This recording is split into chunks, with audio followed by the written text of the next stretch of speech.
Boa noite, pessoal. Tudo bom? Boa noite. Bom, então vamos lá iniciar nossa aula. Hoje nós vamos discutir um artigo, né? De um estudo dirigido. Esse artigo eu enviei para vocês semana passada, coloquei lá na plataforma. Um artigo bastante interessante que fala sobre um tema bem presente, né, nos postos de saúde, nas instituições tanto públicas quanto privadas de saúde, que é a infecção do tipo meningite bacteriana em pediatria. Eu coloquei também umas questões para vocês responderem. Todo mundo respondeu as questões? Quem respondeu? Se ninguém respondeu, eu vou ficar muito triste com vocês.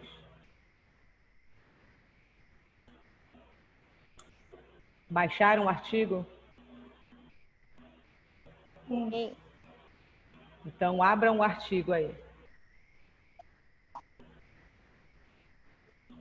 Eu vou compartilhar a tela aqui com vocês e aí a gente vai começar a nossa discussão, tá?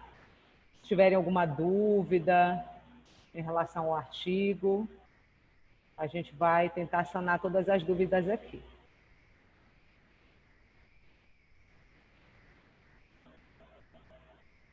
Estão conseguindo ver o compartilhamento? A tela compartilhada? Sim. Então, vamos lá. Quem pode iniciar lendo a primeira questão aí pra gente? Uma moça, um rapaz aí de voz bonita. Quem pode ler? Primeira questão. Segundo o Eu. artigo... Vai, Rafa. Não, pode, já começou, pode. Primeiras damas, né? Depois a Isso, Roseli lê, aí depois, quem é que está falando? Quem é o rapaz que está falando? É o? Rafael. Depois o Rafael lê. Vamos lá, Roseli. Leia e responda a primeira questão. Segundo o artigo, o que reduz a morbimortalidade em pacientes com meningite bacteriana? O que você colocou, Sueli? Sueli ou a Roseli? Ou Roseli. O que você colocou na sua resposta? Eu coloquei diagnóstico precoce e a terapia antimicrobiana adequada. Muito bem, parabéns. Essa é a resposta correta. Todo mundo colocou isso? Alguém colocou diferente? Todo mundo está junto com a Roseli nessa resposta? Estão muito quietinhos Eu acho que hoje. tá certo. A resposta está correta, tá? Já falei que a resposta está correta. Todo mundo deve ter colocado, espero que todo mundo tenha colocado isso. Então, segundo o artigo, realmente, o que reduz, né, a morbidade, né, pacientes com sequelas ou a mortalidade em pacientes com meningite bacteriana é justamente o quê? Esse diagnóstico precoce, né? Se eu consigo, se o clínico consegue, de alguma forma, adiantar, né, o diagnóstico, tentar agilizar ao máximo o diagnóstico. Feito isso, iniciar a terapia, né, fazer uma terapia antimicrobiana com antibacterianos adequados para aquele tipo de micro-organismo, ou da suspeita do micro-organismo ao qual eu estou suspeitando que esteja desencadeando aquela infecção, eu consigo reduzir muito a morbidade e a mortalidade desses pacientes, certo? Então, essa é a resposta correta, tá? O que reduz a morbimortalidade em pacientes com meningite bacteriana é adiantar logo o diagnóstico, né? Fazer um diagnóstico o mais rápido possível e fazer uma terapia antimicrobiana adequada. Muito bem, Sueli, parabéns. Segunda questão, o enunciado é muito grande, então eu vou ler, tá? O que é meningite? Quem pode me responder? Essa daí também está direta. Da inflamação da meninge. Quem falou? Rafael, é? É. Tá certo. O Rafael foi curto e grosso. Super objetivo.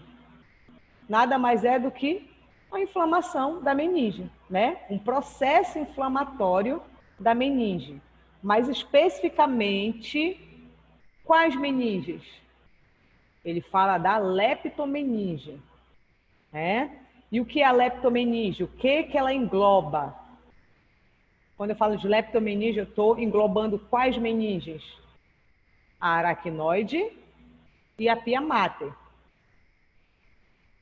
A gente sabe, né, que o sistema nervoso central, né, o tecido encefálico, ele é protegido não apenas pela caixa craniana, né, essa porção óssea, mas também pelas meninges.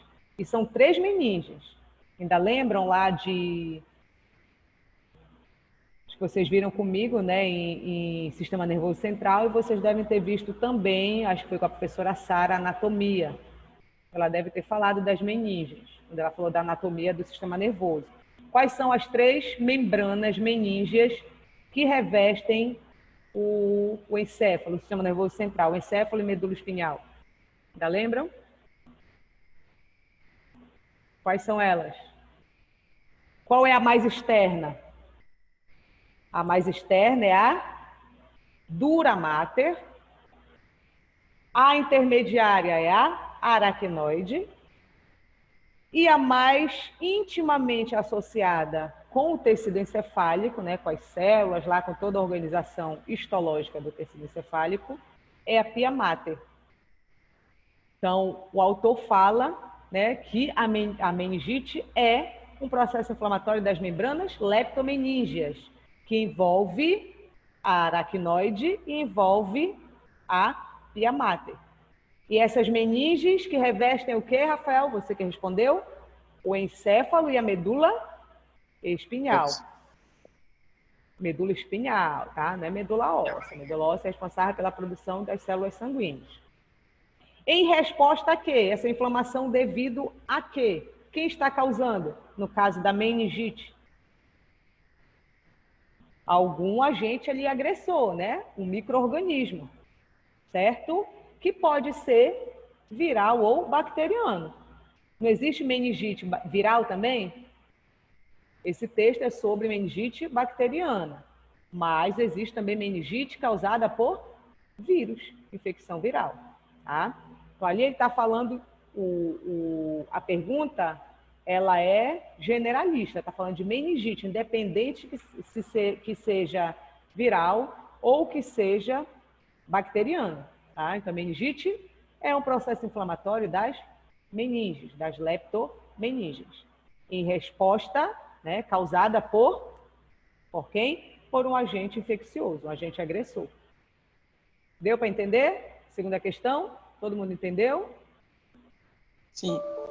Pode ser questão de prova, tá?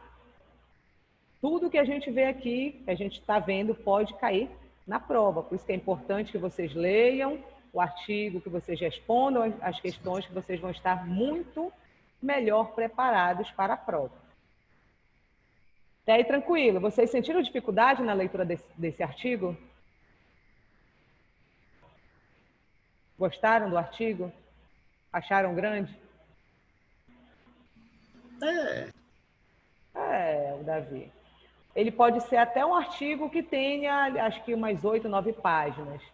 Teoricamente grande, mas as letras também são grandes, vocês viram. E também a leitura dele, a linguagem dele está muito bem clara, tá? Tem alguns termos técnicos, só que é só vocês pesquisarem os termos técnicos. Mas a escrita dele está excelente, está muito bom, o trabalho foi muito bem escrito. Então, eu gostei do artigo, por isso eu compartilhei esse artigo com vocês. Então, vamos para a terceira questão. Quem pode ler para a gente? Eu leio. Boa noite. Boa noite, Sueli. A Sueli vai ler para a gente. A incidência de meningite nos últimos anos apresentou uma redução significativa, cerca de 50% de 2000 a 2009, com reflexo na mortalidade, o que levou a esse resultado? O que levou a esse resultado de redução ali na incidência de meningite? Eu coloquei as campanhas de vacinação, principalmente contra os hemófilos, e o uso de antibióticos imediatamente quando há suspeita da meningite. Perfeito, né?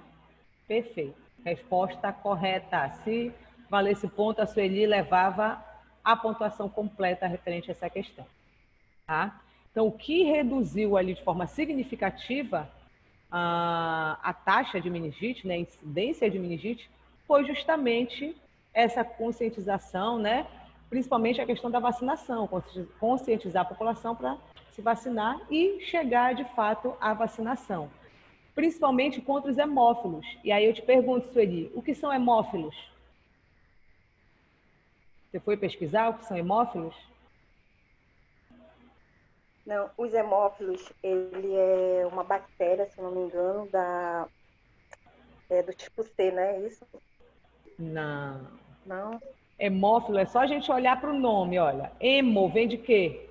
De sangue, tá? Hemo.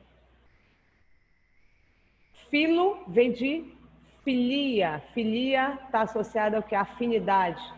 Então, hemófilos são micro-organismos que têm afinidade pelo sangue, né? Pelas células da corrente sanguínea.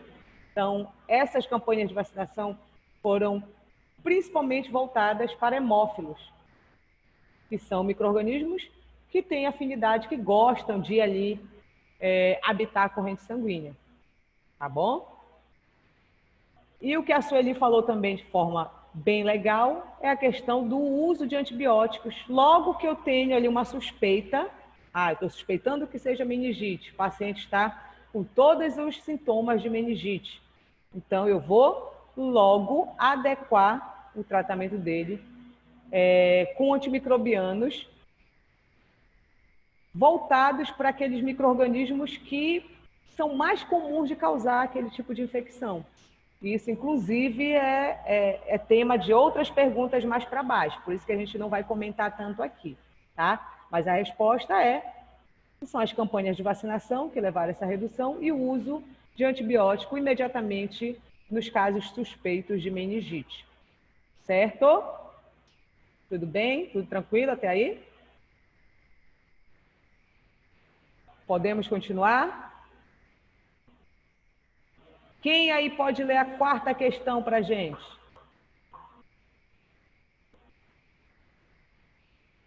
Quem pode ler? O Welick Batista, pode ler para a gente? Posso sim, professor. Quais são os micro-organismos causadores mais comuns da meningite? Quais são? O que você colocou? Eu não respondi essa daí, não. Porque Não, tem quem várias respondeu? aqui, né? Quem respondeu essa?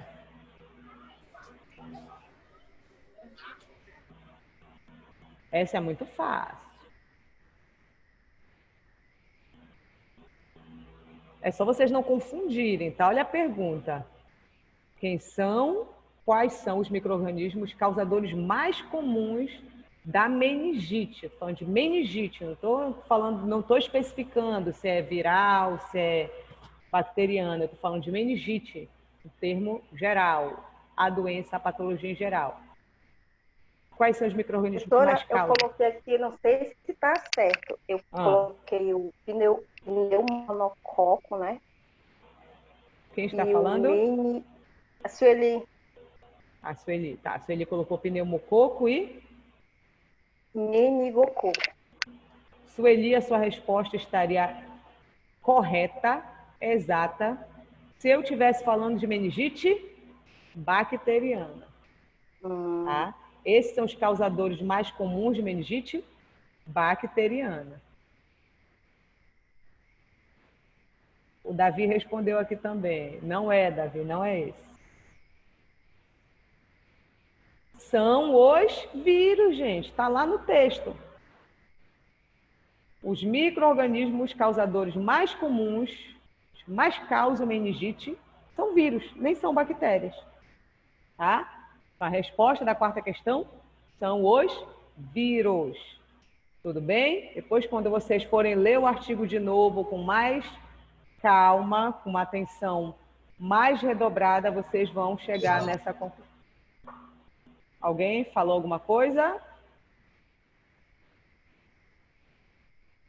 Deu para entender, gente? São os vírus. A quarta questão, os causadores mais comuns são os vírus. Quinta questão. Quem pode ler? Quem pode ler a quinta? Eu vou escolher, então. Maria José. Queremos ouvir a sua voz, Maria José.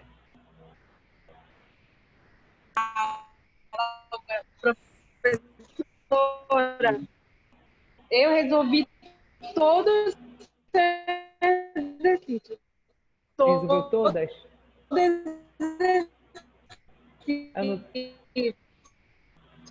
Eu não sei se é a sua internet ou se é a minha, mas eu não estou conseguindo lhe ouvir com clareza.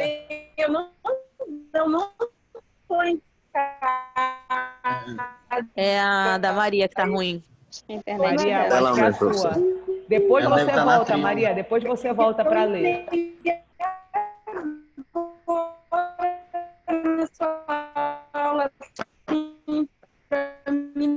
Rafael, leia pra gente. Rafael Góes. Tá. No que diz respeito à patogenia, o que resulta a meningite bacteriana? O que você colocou, Rafael? Então, professora, eu não respondi essa, até porque eu não cheguei a ler o artigo, né? Eu vou ler ainda. Daqui a pouco eu baixo ele e leio. Tá certo. Então, quem respondeu essa?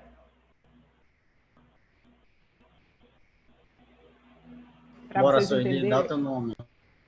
Para vocês entenderem a questão, o que resulta a meningite, ou seja, o que leva a meningite? Né? O que leva a meningite? Professora, eu fiz, não sei se está certo. Fale aí, Roseli. A disseminação hematogênica de micro-organismos a partir de um local de infecção distante. Bacteremia costuma precedê-la ou ocorrer concomitante. Muito bem. O que leva, né, a esse quadro de meningite bacteriana, no caso a gente está falando de bacteriana aqui nessa questão, é justamente a disseminação. O que é disseminar? Espalhar, né? A disseminação, o quê? Hematogênica. O que é uma disseminação hematogênica? Hematogênica Sangue, né? através do sangue, né? Hemato de sangue, gênica, uma disseminação através da corrente sanguínea. Disseminação de quem? Do micro-organismo causador, a partir de um foco infeccioso. Pode ter sido um trauma, pode ter sido uma escovação de dente ali de forma mais brusca, ou uma lesão em que a bactéria caiu na corrente sanguínea, da corrente sanguínea se difundiu, chegou no sistema nervoso central. Então, a partir de um foco infeccioso, o que caracteriza, no caso ali, a bacteremia, né? Uma vez que a bacteremia ela pode vir antes ou ao mesmo tempo desse processo de disseminação hematogênica. O que é a bacteremia? Presença de bactéria no sangue, na corrente sanguínea. Se eu tenho bactéria na corrente sanguínea, essa bactéria ela pode proliferar ali de uma forma bastante intensa e aí se espalhar para vários tecidos, incluindo aí o sistema nervoso central, causando a infecção das meninges, né? O processo inflamatório das meninges, que caracteriza a meningite. Deu para entender, gente? Então, uma disseminação hematogênica do micro-organismo a partir de um foco de infecção. Isso é a meningite. Tá certo? Sim ou não? Certo. Então, sexta questão. Quem pode ler a sexta questão? Essa daí é direta, tá muito direta. Eu quero ver vocês falando o nome dos micro-organismos. Quem pode ler essa daí? Vou escolher. O Usnandinei. Pode ler para a gente o Usnandinei? Posso sim. Vamos Cite lá. Cite dois exemplos de micro-organismos causadores comuns, os mais frequentes, né? De meningite bacteriana na faixa etária de 0 a 1 mês. E 3 exemplos na faixa etária de 1 a 3 meses. Você fez essa, Usnandinei? Não, senhora. Não. Quem fez pode responder para a gente, por favor. Professora, eu coloquei Streptococcus, esses nomes são muito difíceis. Streptococcus agalactiae. Agalacti. Isso, agalacti. Termina com I. Agalacti. Agalacti, certo. Listeria monocitogênese. Isso, Listeria monocitogenes. Muito bem. Deu 2 exemplos aí, né? De micro-organismos causadores de 0 a 1 mês. Causadores de meningite bacteriana. Agora, 3 exemplos dos que causam a meningite bacteriana na faixa etária de 1 a 3 meses. 1 a 3 meses. A Streptococcus também é a Galactae, né? É a Galactiae. Agalacti. Isso, Agalacti. E é Streptococcus pneumoniae. Pneumone. Olha, sempre esse ai você pronuncia como I, tá? Pneumone. E o outro eu não vou acertar a palavra, professora. Vai, que eu te ajudo. É Aemófilos. Isso. Influenzae. Influenza. Esse daí pronuncia como influenza. Isso. Muito bem, perfeito. Na verdade, se vocês prestarem atenção, essa resposta está lá na tabela. Não foi, Roseli? Foi de lá que você tirou? Sim, está na tabela. Está lá na tabela. Lá na tabela são mostradas várias faixas etárias e os micro-organismos causadores mais frequentes e os menos frequentes da meningite bacteriana nessas faixas etárias. Na faixa etária de 0 a 1 mês e na faixa etária de 1 a 3 meses, muitos micro-organismos se repetem. Você observou isso, Roseli? Sim, foi por isso que eu tentei pegar uns diferentes dos outros, porque eu vi que tem uns que são em comum. Isso. Então, a diferença vai ser, se eu não me engano, em 2 na primeira faixa etária e 2 na segunda faixa etária, né? Na segunda faixa etária, de 1 a 3 meses, entra o Haemophilus influenza e o Streptococcus pneumoniae. E lá na faixa etária de 0 a 1 mês, nós temos lá a presença de quem? De alguns grupos gram-negativos, né? E também do grupo das... do grupo das Klebsiella sp. Escherichia coli também está tanto na faixa etária de 0 a 1, quanto de 1 a 3 meses, tá? Mas a Roseli, se valesse ponto, a Roseli também teria acertado completamente a questão. Perfeito, Sueli. Obrigada pela participação. Vamos para a 7ª questão. Quem pode ler a 7ª questão?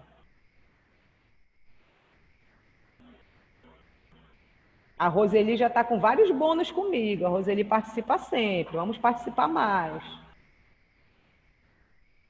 Quem pode ler a 7ª? Professora, voltei. Quem? Maria? Sim. A 7ª questão é... Leia para a gente, Maria. A sua internet estava horrível. Horrível. Estava na rua. Vamos lá. Quais as manifestações clínicas mais dramáticas isso, da meningite aguda? O que você colocou? Eu coloquei aqui, tirei daqui, né, do próprio artigo, que fala assim. A meningite bacteriana aguda possui 2 padrões de apresentação. A apresentação mais dramática. É felizmente menos comum, é o início súbito. com manifestações rapidamente progressivas de choque, púrpura, coagulação intravascular, disseminada né, por vários vasos. Isso. Redução do nível de consciência, resultando em morte dentro de horas. Muito bem, perfeito. Né? Então, Oi, pode falar. Só comentando assim, essa questão desse estudo, que é um estudo que eu sempre procurei estudar assim, patologia, uma área que muito gosto de ler muito, justamente. E eu tive um caso de uma prima de 5 anos que, assim, em menos de 24 horas ela faleceu. É muito rápido, assim. É uma doença, assim, que... meningite bacteriana? É triste, eu fico triste, Isso, meningite bacteriana. Menos de 24 horas ela faleceu. E assim, ela estava aparentemente bem. De repente começou com uma dor de garganta, uma febre. E aparecem umas manchas roxas. E assim, foi muito rápido. Não teve jeito. Que são essas púrpuras aqui. Realmente. A bacteriana, a meningite causada por bactéria, ela é ainda mais grave do que a meningite viral. E dentro da meningite bacteriana, existe um micro-organismo aí que ele causa as piores sequelas e também pode levar à morte muito rápido. Provavelmente, a sua prima teve esse tipo de meningite, que eu não vou falar agora porque é a resposta da última questão. Tá bom, então, professor. Meu irmão também teve meningite. Meu irmão teve meningite... ainda praticamente recém-nascido. Ele tinha menos de 2 meses de vida. Teve meningite, graças a Deus, que foi a viral. Mas fez o tratamento direitinho, o diagnóstico foi feito no mesmo dia. Hoje, graças a Deus, está um rapaz aí já de 22 anos, faz farmácia aqui na Examar, está no 4º semestre. Não ficou com sequela nenhuma, graças a Deus, e está vendendo saúde. Ele teve a viral, graças a Deus não foi a bacteriana, não teve sequela nenhuma. Mas, como diz aqui a resposta da 7ª questão, né, nos casos mais dramáticos, nos casos mais graves da meningite aguda, o início, como você falou da sua prima, rápido, né? Ela estava bem e rápido, em 24 horas ela evoluiu para o óbito, porque acontece de forma súbita, né? Subitamente, aquele foco infeccioso, ele evoluiu progressivamente para o choque, ou seja, o choque séptico. O choque séptico é quando a taxa de micro-organismos, né, a taxa de bactérias, a quantidade de bactérias, ela aumenta de forma progressiva e se dissemina para vários tecidos do corpo, para vários órgãos, levando à falência dos órgãos, né? E aí é um quadro que, se não for da vontade de Deus, né? Se não for por milagre, é um quadro praticamente que irreversível. Tá? Em horas, a pessoa evolui para o óbito. Tá? Deu para entender, gente? Tudo certo? 8ª questão, então. Vamos lá. Quem pode ler a 8ª questão? Qual exame é considerado padrão ouro, o mais importante no diagnóstico da meningite? Essa é fácil. Você fez, Welic? Senhora, não li o artigo, eu não vou mentir para a senhora, não. O Welic não leu o artigo, tá? Mas eu vou dar uma olhadinha, já. Tá bom. Quem respondeu? Essa é muito fácil, muito fácil. Que é o exame do líquido cefalorraquidiano. Muito bem, Ana Paula. O exame do líquido cefalorraquidiano, que tem como sigla LCR, né? É o padrão ouro, é o diagnóstico mais revelador em relação a esse tipo de patologia, tá? É o exame lá do líquido cefalorraquidiano, que é retirado por meio de punção aqui na região lombar, né? Na coluna vertebral, tá? Você retira aquele líquido e depois você vai fazer várias análises, observar a presença ali do micro-organismo, de outros parâmetros que são analisados daquele material, certo? que é lá, principalmente, que, no caso de meningite, as bactérias vão circular principalmente. Muito fácil essa, né? Esse é o padrão ouro. Nona questão. Quem pode ler e responder a nona questão? Eu leio, professora. Leia, Ana Paula. Quais os outros testes laboratoriais que devem ser realizados para o auxílio no diagnóstico e avaliação do comprometimento sistêmico em pacientes com suspeita de meningite? Eu só Você fiz pegar o respondeu, de Ana Paula? do artigo. Coloquei hemoculturas, hemograma completo, eletrólitos, glicose, função renal e da coagulação. Muito bem. Perfeito. Resposta correta. Agora eu te pergunto, Ana Paula, o que é hemocultura? O que é hemocultura, Ana Paula? Sei não, professora. Tem a ver com Deve ser sangue. algum isso eu exame sei. de sangue. Tem a ver com sangue. Muito bem. Ó, hemo de sangue, cultura de cultivar. Ou seja, é o cultivo do sangue. Ou seja, eu vou cultivar o material sanguíneo para verificar o quê? Presença de micro-organismos ali na corrente sanguínea. É cultura do material sanguíneo com o objetivo de verificar a presença de micro-organismos na corrente sanguínea. Se eu desconfiar que seja meningite bacteriana, eu vou procurar ali o quê? Bactéria, né? Ver se tem bactéria ali naquela cultura. Se eu estiver desconfiando que seja viral, eu também vou procurar ali a presença de vírus. Então, hemocultura é cultura de sangue, tá? Hemograma... Professora, Oi? e esse exame, ele é mais indicado assim, quando, mais ou menos?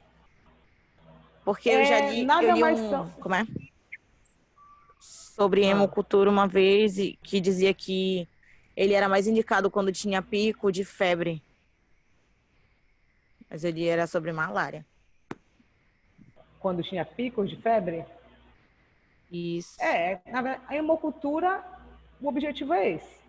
Você investigar ali a presença de algum micro-organismo. Dependendo do que você está investigando, né, que infecção você está investigando, que patologia você está investigando, pode ser necessário ou não. No caso da meningite bacteriana, quem é o padrão ouro? O LCR. Tá? Esses exames, como a própria pergunta já diz, são exames complementares. São exames para reforçar o resultado do LCR. Certo?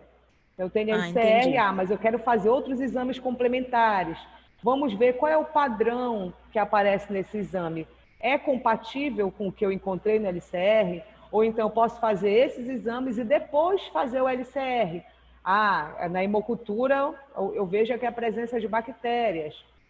Essa bactéria eu vou isolar e vou fazer uma coloração de gram. É gram positivo, é gram negativo. Eu já conheço quais são as bactérias que são mais comuns em causar meningite. Então, eu vou ver se alguma delas está presente ali. Então, é uma forma de você também buscar respostas para chegar numa resposta final, que é o diagnóstico final, para fechar o diagnóstico, tá? Por isso que eles são chamados de testes complementares, tá? Para auxiliar o diagnóstico. Tudo bem? Entendi, professora. Aí avalia-se também eletrólitos para ver como é que está a condição do paciente em termos de eletrólitos, de íons, né? Como estão as taxas de cálcio, como é que está a taxa de magnésio, como é que está a taxa dos eletrólitos naquele indivíduo. Glicose, se a taxa de glicose está baixa, isso daí pode ser também algo que possa sugerir também o processo infeccioso por bactérias causando meningite, tá? Porque se as bactérias elas estão presentes ali na corrente sanguínea, presentes no organismo do indivíduo, elas vão consumir glicose. Então, a tendência é a taxa de glicose diminuir. E eu posso avaliar esse padrão. A função renal, ver como é que a função renal está, como é que está o processo de coagulação desse indivíduo, se está alterado, se não está. Então, Esses são exames, são testes complementares, tá? Complementar ao padrão ouro, que é o exame do líquido cefalorraquidiano. Deu para entender, gente? Se ou não? Sim, professor. Sim, professor. 10ª questão, então. Vamos lá. Quem pode ler a 10ª?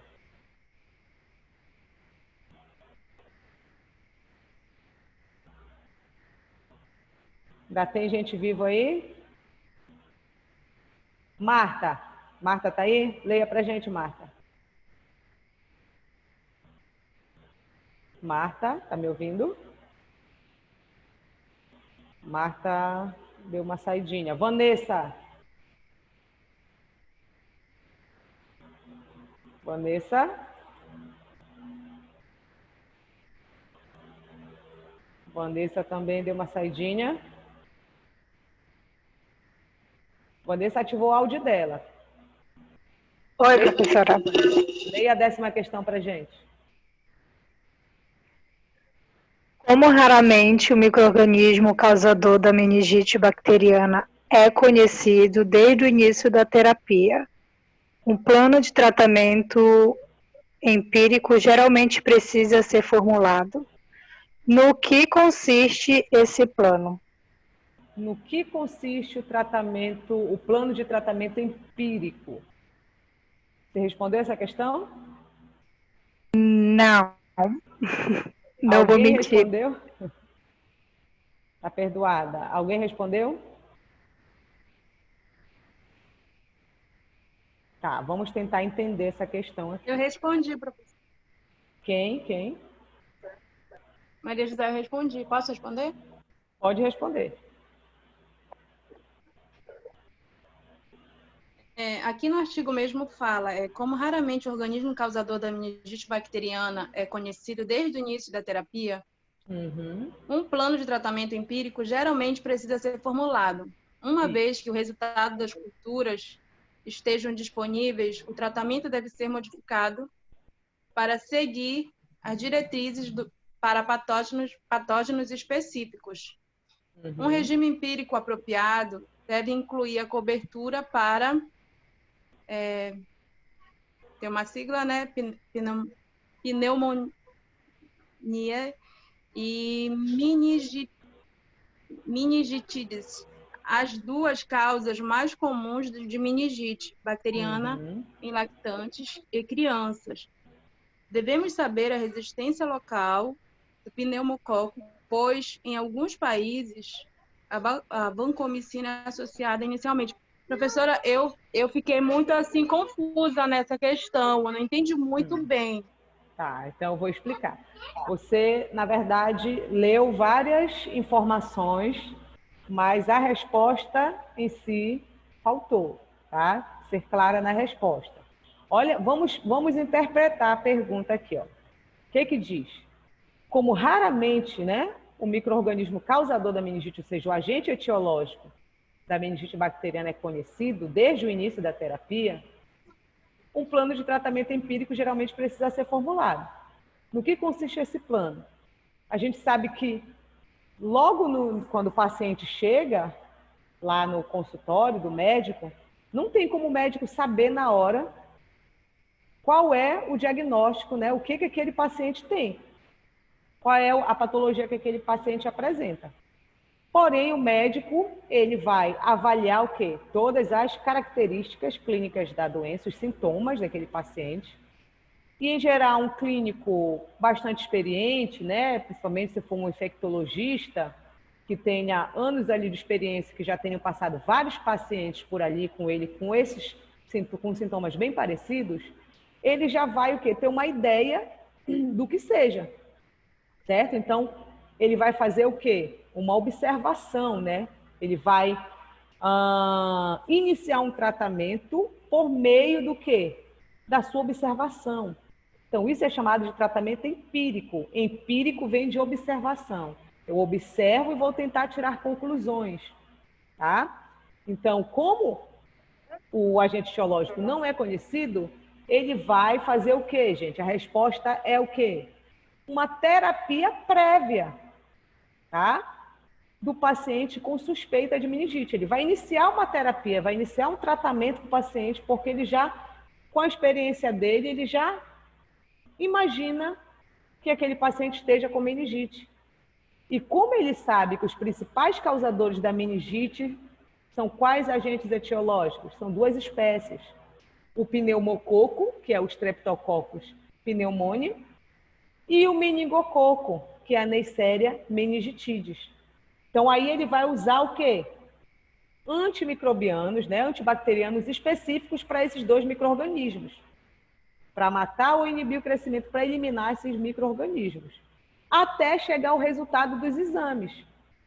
Chegando o resultado dos exames, ele conhecendo o micro-organismo, ele vai direcionar um tratamento específico para aquele micro-organismo causador da infecção daquele indivíduo. Deu para vocês me entenderem, gente? Se ou não, a Maria Agora José... deu, professora. Eu errei essa.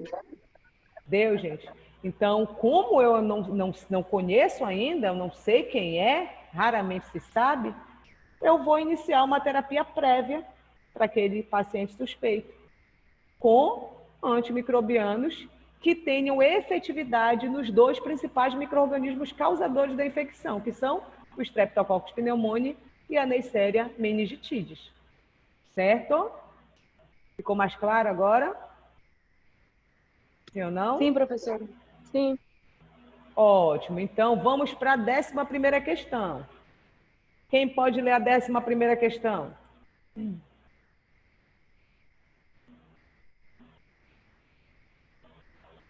Deixa eu escolher alguém aqui que ainda não leu. O Leonardo. Tá aí, Leonardo? Boa noite, Leonardo. Você pode ler a 11ª questão para a gente? Leonardo foi dar uma voltinha. Deixa eu escolher outro aqui.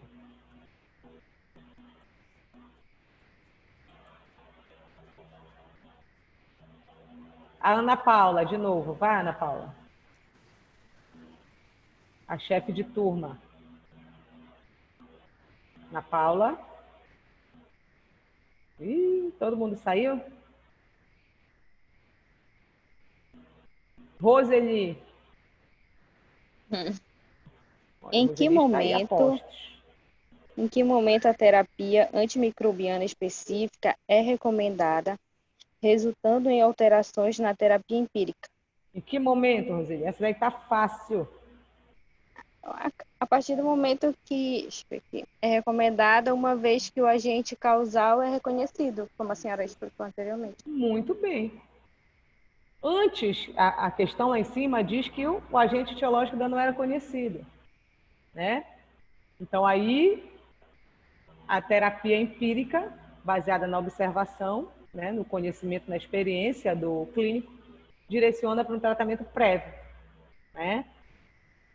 Voltado para agentes etiológicos comuns que causam aquela infecção. E aí eu mando o material, a amostra daquele paciente para exame, né? Para análise em laboratório. Aí depois lá, digamos, de uma semana ou de alguns dias, o resultado chega. Quando o resultado chega, e aí eu vou ter o diagnóstico, eu vou saber se é meningite ou não, ou qual é o agente etiológico. Eu conhecendo o agente etiológico, aí eu vou direcionar o quê? A terapia antimicrobiana específica. Aí eu vou usar um antimicrobiano específico para aquele agente etiológico. Então, a resposta para a 11ª questão é quando eu conheço o micro-organismo, o agente etiológico causador da infecção. Tá? É nesse momento que eu vou recomendar a terapia antimicrobiana específica. E aí eu vou mudar a terapia empírica ou manter. Digamos que o clínico até acertou. Ele fez lá o tratamento para Streptococcus pneumoniae e Neisseria meningitidis. E aí, na hora, o resultado mostra que o paciente ele foi infectado por Neisseria meningitidis. Eu só interrompo um dos antimicrobianos, né? O específico para o Streptococcus pneumococo, e continuo com o antimicrobiano para Neisseria meningitidis. Certo, gente? Então, a partir do momento que eu conheço quem é o micro-organismo causador, eu direciono a minha terapia de forma específica para aquele agente etiológico. Ok? 12ª. Quem pode ler a 12ª? No que diz respeito à terapia antimicrobiana específica, qual o melhor tratamento antimicrobiano para a meningite causada por Neisseria meningitidis? Qual é a resposta? Quem fez? Penicilina, professor? Muito bem. É o Elick que está falando? Isso. Olha, o Elick foi lá dar uma lidinha, procurou lá rapidinho, né, o Elick? Não, professor, tem que ser rápido. É a penicilina, né? A penicilina é de 250 a 300 unidades por quilogramas por dia, né? De 4 a 6 doses. Mas se o paciente, de repente, ele é alérgico à penicilina, qual é Ampicilina. o alternativo? Não. Não. Fraxona. É o quê? Alguém falou aí? Eu, É o clorafenicol. É o clorafenicol, tá? E agora eu pergunto para vocês que já assistiram a aula de antimicrobianos, de mecanismo de ação dos antimicrobianos. Qual o mecanismo de ação da penicilina?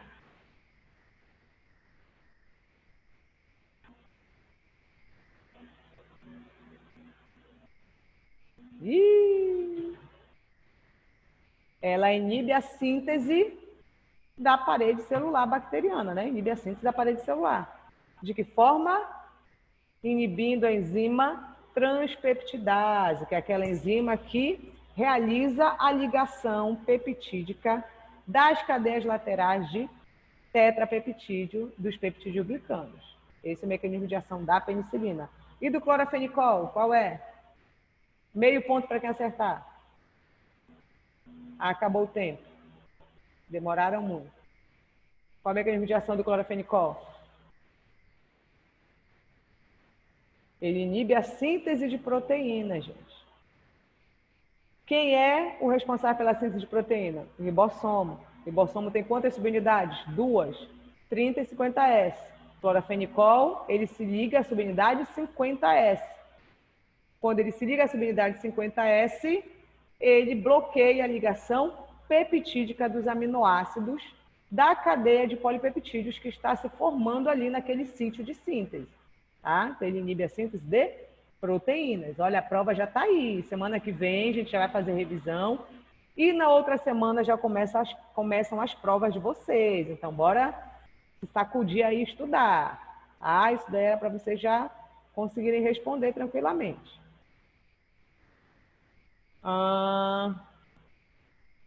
13ª. Quem pode ler essa?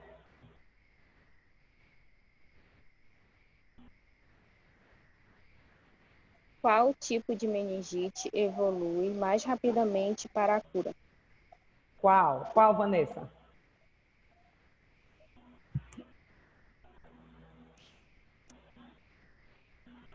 Qual? É a meningocócica. Muito bem. E a meningite meningocócica é causada por qual agente etiológico, Vanessa? Qual é a espécie? Não é vírus? Não, é bacteriana. Essa é bacteriana? É.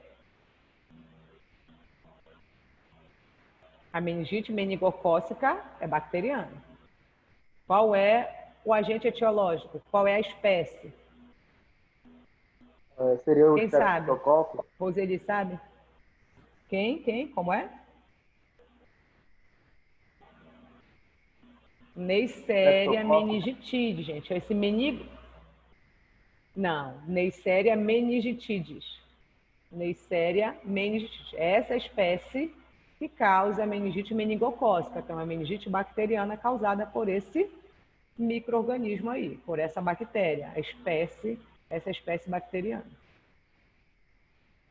14ª questão, estamos chegando ao final. Quem pode ler a 14ª questão?